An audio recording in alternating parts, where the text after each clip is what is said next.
റമളാനിന്റെ നോമ്പ് പിടിച്ചുകൊണ്ട് അവർ പകലിന്റെ സമയത്ത് ഒറ്റയ്ക്കൊരു മുറിയിൽ ഉറങ്ങുകയാണ്.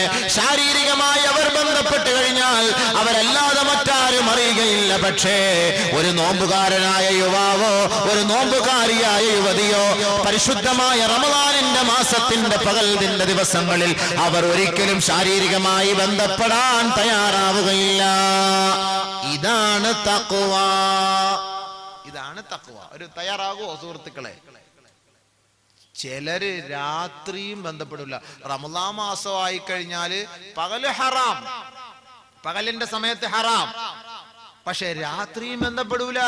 ഭാര്യമാരുമായിട്ട് ഒരു മാസം അങ്ങോട്ട് തലാക്കി ഒല്ലി മാറ്റി അടുത്ത മുറിയിലിട്ട് കഥ അടച്ചു പൂട്ടിയേക്കും റമളാൻ മാസത്തിൽ. അത് തെറ്റാണത്.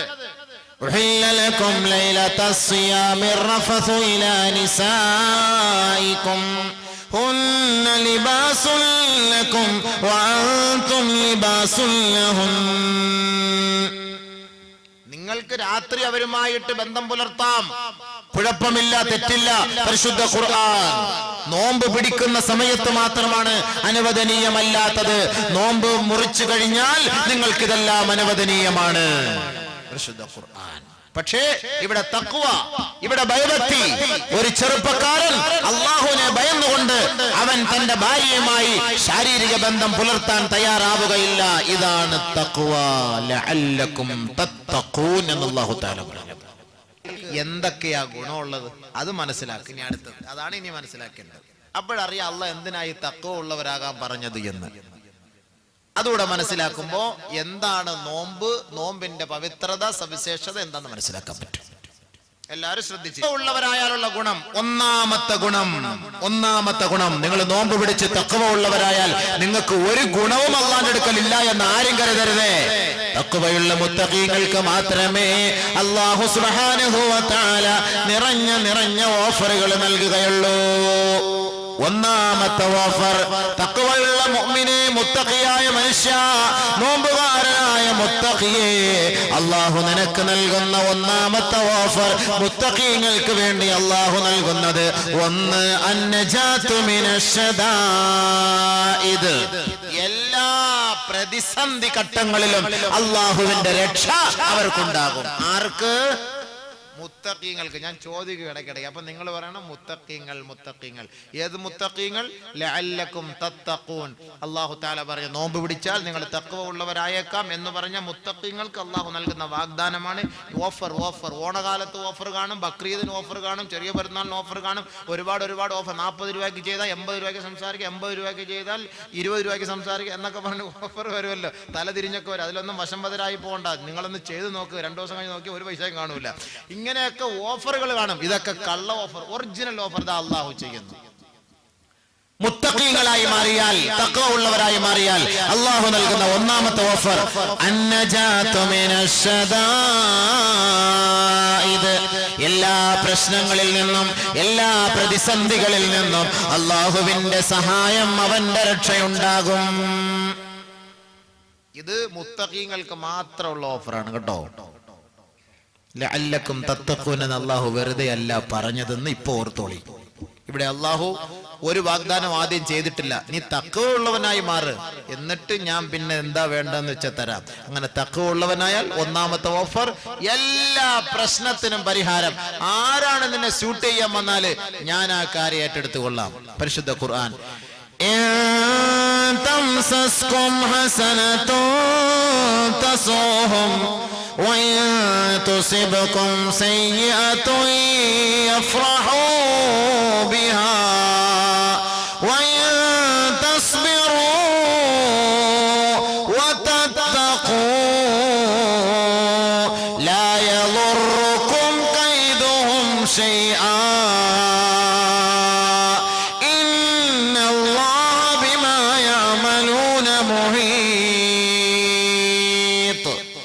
അള്ളാഹുവിന്റെ അടിമകൾ, ഈ ഭൂലോകത്ത് മുഴുവനുമുള്ള ദാസന്മാരും ദാസിമാരും അള്ളാഹുവിന്റെ അടിമകളാണ്, മനുഷ്യര് മുഴുവനും. പക്ഷേ പടച്ച തമ്പുരാന്റെ അസ്തിത്വത്തിൽ അംഗീകരിച്ചവർ അത് കുറച്ചു വിഭാഗം മാത്രമേയുള്ളൂ.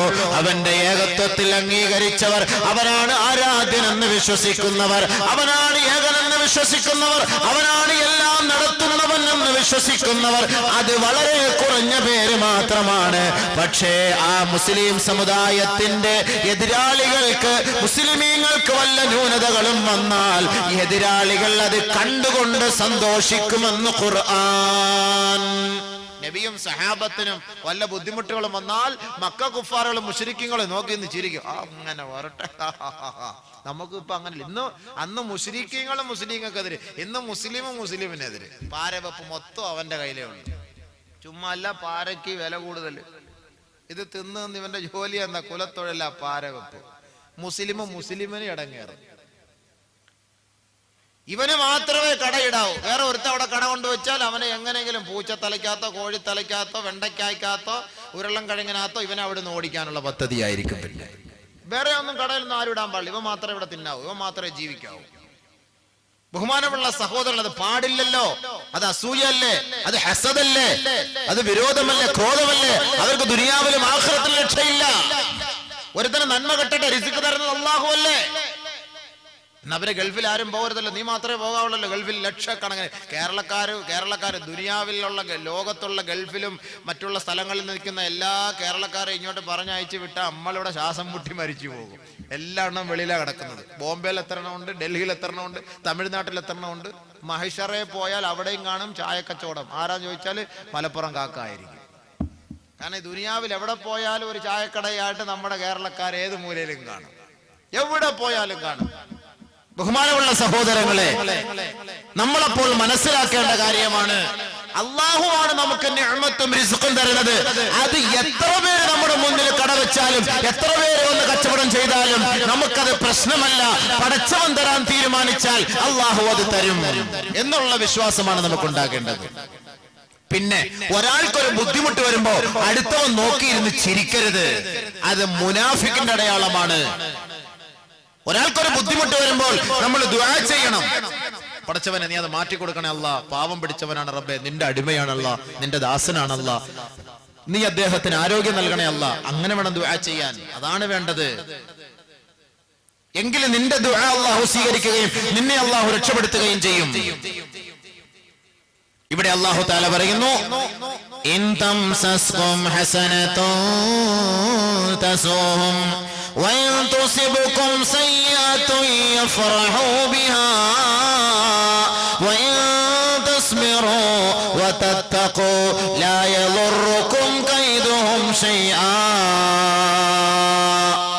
നബിയേ, സഹാബത്തെ, നിങ്ങൾക്ക് വല്ല ദോഷവും ബുദ്ധിമുട്ടുകളും വന്നാൽ ആ എതിരാളികൾ, പ്രതിയോഗികൾ അത് കണ്ട് സന്തോഷിക്കും ഹബീബേ.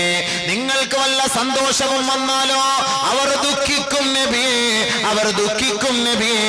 ഇത് രണ്ടും നിങ്ങൾ വകവെക്കേണ്ടതില്ല. ഈ സന്ദർഭത്തിൽ നിങ്ങളെ ആരെങ്കിലും വേദനിപ്പിച്ചാലോ പീഡിപ്പിച്ചാലോ ഭീഷണിപ്പെടുത്തിയാലോ നിങ്ങളെ ക്ഷമാവലംബിക്കുകയും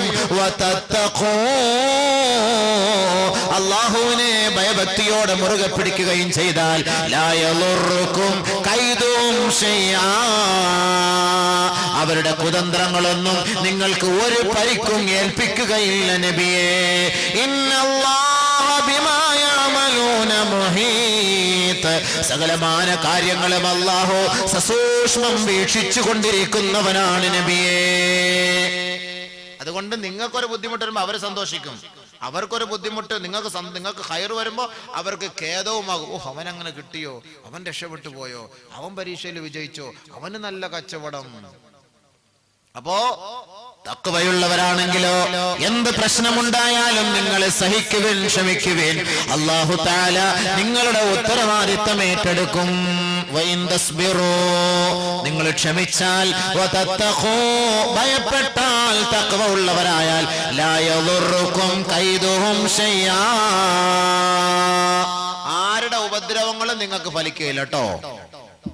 ആരുടെ ഉപദ്രവങ്ങൾ നിങ്ങൾക്ക് ഫലിക്കില്ല, പേടിക്കണ്ട എന്നർത്ഥം. മുത്തഖീങ്ങളെ നിങ്ങൾ പേടിക്കണ്ട എന്നർത്ഥം.